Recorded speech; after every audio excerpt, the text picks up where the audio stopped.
Welcome, my name is Vince. This is Himshack Reviews. Today I want to talk to you about working split frequency. Now, working split frequency is when a caller transmits on one frequency, but is listening for you to call him back on a separate frequency. Now, every single time I hear this done, I hear people calling on the wrong frequencies. So today I'm going to try to simplify it a little bit. Let's hop over to the computer. Now what you have here is the DX station. He'll be calling on 14210. That's where you would listen for him.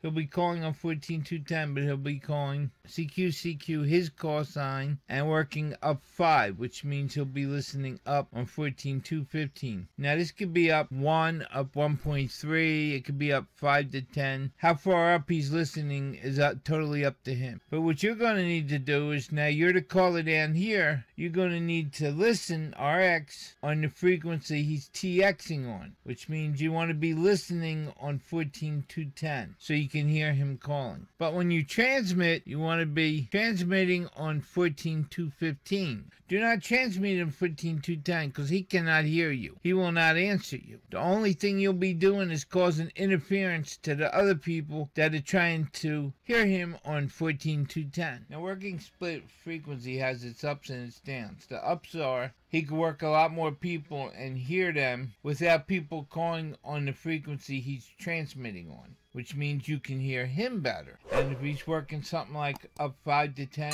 then he could just turn his dial a little and work different people between that 5 to 10.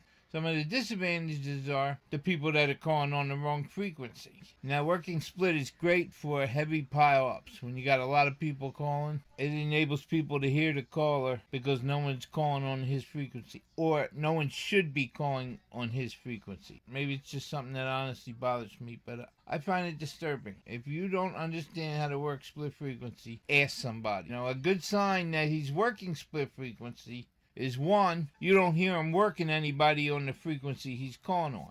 Even if other people are calling when they should not be, you don't hear him working them. That means he's working split frequency. Or if you hear him calling and calling and calling, but you don't hear anybody getting back to him, good sign he's working on split frequency. I'm not going to get into how to set up the split on your radio because there are so many different radios. You're going to have to get into your manual or get on YouTube and see how to do that. I hope you found this helpful. Please remember to like, subscribe, ding that bell. Thank you, and 73.